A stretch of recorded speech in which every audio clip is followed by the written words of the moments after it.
Hi, I'm Alex. As leaders, we face tough choices all the time. And I'm not talking about simple A versus B decisions. I'm talking about the really complex ones, the ones with multiple competing priorities. Think about it. Choosing a new technology isn't just about the price tag, right? It's about how long it'll take to integrate, whether your team will actually use it, and how it fits into your strategy 5 years from now.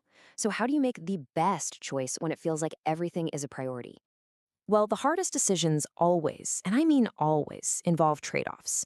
You're constantly trying to balance cost against quality, or speed against safety, or maybe short term gains against long term sustainability. And when the stakes are high, just going with your gut or focusing on a single number, honestly, it's a recipe for a biased and frankly indefensible choice.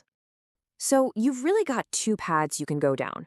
On one side, you have that intuitive, gut feel decision. Sure, it feels fast, but it's a total black box. It's opaque, it's hard to explain to anyone, and it's even harder to defend when someone asks why. On the other side, you've got a structured approach. It's systematic, it's transparent, and it gives you a choice you can actually stand behind with confidence.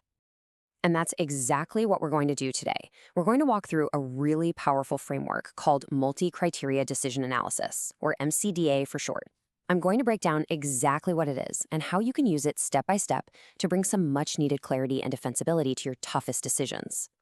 All right, let's dive in. So, what exactly is MCDA? And why is it such a critical tool for navigating all this complexity? At its heart, MCDA is a structured way to pick between several options when you're juggling a whole bunch of different factors. Now, this isn't about finding some single, magical, correct answer. Instead, it's about systematically evaluating your choices against a set of criteria that you and your stakeholders agree are important. And here's the key part: it makes all those tough trade offs explicit and totally visible to everyone involved. And you can use this almost anywhere. I mean, think about choosing a new software vendor, or prioritizing your entire project portfolio for the next fiscal year, or even just picking a location for a new warehouse. In every single one of those scenarios, you're juggling cost, performance, risk, and a dozen other things. MCDA brings structure to all of them. The benefits here are huge, and they go way beyond just making one good choice.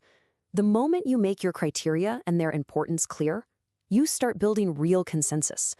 A conversation that could have been a heated argument over personal opinions suddenly becomes a logical, data-driven discussion.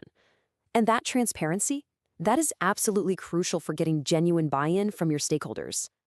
So how does this actually work in practice? Let's break down the core process, the blueprint for making a truly defensible decision. This is the question that so often paralyzes teams, right? You've got five perfectly viable options, maybe 10 different stakeholders, and each one has a different opinion. The path forward feels foggy, to say the least. Well, MCDA is what provides that clear, step by step process to cut right through that fog.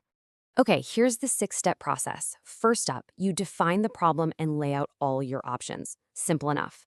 Next, you identify the criteria that really, truly matter for this specific decision. Step 3 is so important. You weight each of those criteria because let's face it, not all factors are created equal. After that, you score each of your options against every single criterion. Then you rank the options by calculating a total weighted score. And finally, and don't skip this, you test that result to make sure it's robust. Now, you might hear a bunch of acronyms thrown around, things like AHP, TOPSIS, PROMELTHEE. There are a lot of specific MCDA methods out there, and yeah, they have different mathematical details, but don't get bogged down by that. They all share the exact same fundamental logic. Figure out what matters, decide how much it matters, score your options, and then add it all up to find your best ranked choice. Let's look at a really simple example to make this concrete. We're choosing between two vendors. We've all agreed that cost is our biggest priority, so we give it a weight of 0.5, or 50%. So for vendor A, we take its cost score of 80, multiply it by that 0.5 weight, and we get 40 points.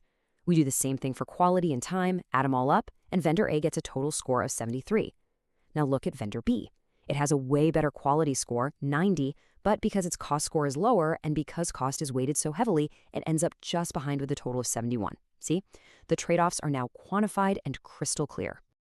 So, how does this kind of disciplined approach fit into the world of continuous improvement and Lean Six Sigma? This is where MCDA really proves its worth in an organization. It forces objectivity. Because we've all seen it happen, right? A pet project, one that a senior leader is really passionate about, suddenly jumps to the top of the priority list. Well, MCDA is the antidote to that. It completely neutralizes that kind of bias by making every single project compete on a level playing field, judged against the exact same agreed upon criteria.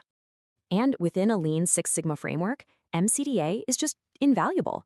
It's the perfect tool to systematically prioritize which improvement projects to tackle or to choose the best solution at the end of a DMIC cycle. Think of it this way. You have all your powerful statistical analysis, but MCDA handles those crucial qualitative judgments and strategic goals that a single number like ROI just can't capture on its own. Okay, let's wrap this up and think about what you can actually do next with this information. So it is absolutely critical to remember this. MCDI is not a magic answer engine. It's not some black box that you feed numbers into and it spits out the right answer. It's a decision support tool. Its real power is in making the entire decision process transparent. It forces you to surface your assumptions and have a rigorous, logical conversation about what truly matters to the business. It's a tool to aid your expert judgment, not replace it. And that brings me to my final question for you. I want you to think about the last really complex decision your team had to make. If you were audited tomorrow on that choice, could you clearly and logically defend why you chose the path you did? Could you show your work?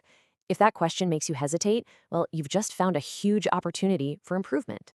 If you're ready to move away from those ambiguous gut feel choices and toward a more disciplined, defensible process, we can help. At Six Sigma Development Solutions, where I'm an instructor, we specialize in helping organizations embed these kinds of frameworks. Visit our website to learn more about how we can support your team. Thanks for your time today.